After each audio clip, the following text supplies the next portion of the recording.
Hi guys, it's Willow, and you'll have to excuse today's look. I have no excuse. I'm just being lazy. My hair frizzed out and doesn't want to cooperate. Today I'm going over openings and prologues, and I asked my Twitter and other social medias if they had any tips or suggestions or pet peeves for me, and a lot of what I received just confirmed my research. Prologues and openings are especially important because they are the first impression that you're going to be leaving with your readers and potentially publishers. So you want to grab the attention of whoever is potentially going to be reading your book and put your best foot forward. I found a few techniques for openings online, and I'll just present them to you now. Number one is it was and similar statements. The idea behind this technique is to immediately transport your readers into the scene or declare the theme of the book. So you can go, "It was a stormy night," or "It was the last summer of our innocence," something like that. The second technique is the mid-action technique. This is when you start your book in the middle of an exciting scene. The goal is to pull in your readers and make them ask what is happening and why. However, a lot of people believe that when you're using this technique, it is easy for readers to not care about these characters that they haven't formed any attachments to yet.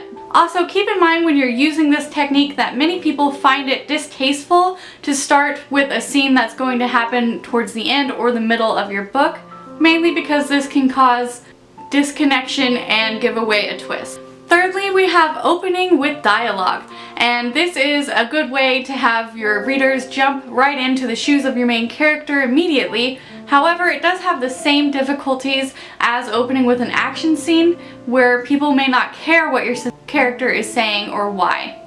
Fourth is opening with a setting. Opening with a description of the setting can be used as a metaphor or just to help transport your readers into the scene. Next, we have opening with a character description or their thoughts on their current action.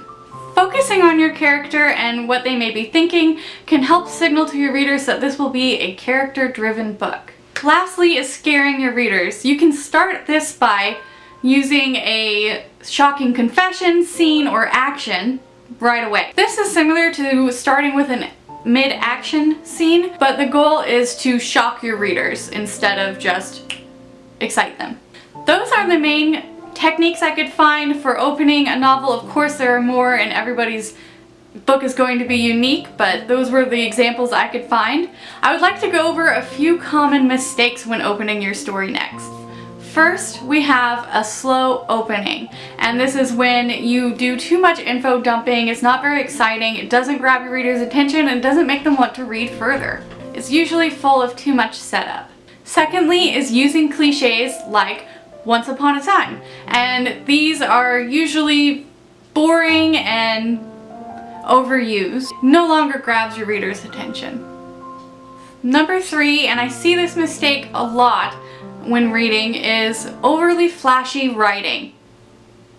We do want to impress our readers and make them interested in reading our book, but making overly complicated sentences and using needlessly large or uncommon words can come off as trying too hard or pretentious. Fourth is a big one, and it usually annoys other fellow writers a lot, and that is info dumping. And this is when you just rapid fire tell the backstory and everything that your readers need to know without showing them anything. A lot of the time, some of the backstory and motivations are better to find out as you go along. It's basically breaking the golden rule of show, don't tell. The last mistake I could find pertaining to openings is starting your book in a different tense. This is extremely common for new writers that are choosing to start their book mid-action scenes, where they start with a future event and they tell it in present tense, and then they go back to the beginning and start talking in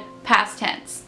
All of these rules, if not most of them, can be applied to using prologues as well, if you choose to start your book with a prologue. Prologues can be great for giving readers knowledge necessary to understand the rest of the book before it may come up again, or resolving time gaps. In other words, maybe there's a creature that's good to keep in mind while reading the rest of the story but may not appear until later on, or events from years prior to where we start our story are very impactful and important to understanding the rest of the book. It's also great to use if you want to snag readers' attention.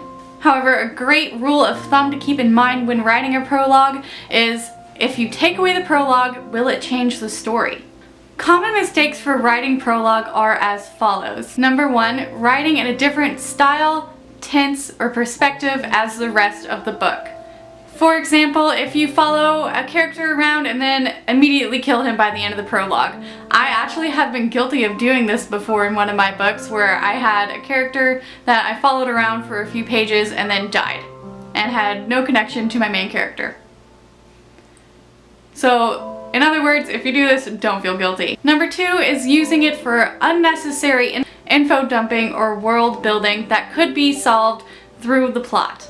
I'm not a professional writer, and I have made literally all the mistakes that I went over in this video, so if you've committed one of these writing no-nos, then don't feel bad. We're all about mistakes here on the Willow channel, and we're all learning together.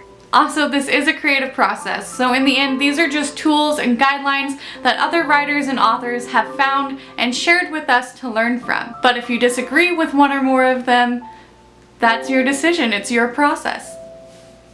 And many things, when frowned upon, can still be pulled off if done correctly and uniquely. I hope you did last week's homework, because this week's homework is to go back and finish whatever page you're on and see if any of the tips or rules that I went over in this video could help your opening be better. Comment down below if you have any ideas on what my next video should be about, or if you want to share your opening. My socials should be linked in the video description. If not, they are still on my channel page as well. I may be asking you guys some questions like I did this week, where I asked any tips or hints that you guys had on openings, and you don't want to miss that, because you might have something cool to say and it might end up in one of my videos. Make sure to like and subscribe, because it really helps me out as a small YouTuber, and because you don't want to miss my next lesson if you're following along. I always love making these videos for you guys and talking about writing. It's one of my favorite things. And I'm also having a lot of fun writing my own book with you guys. I'll talk to you guys next time. Thanks. Bye.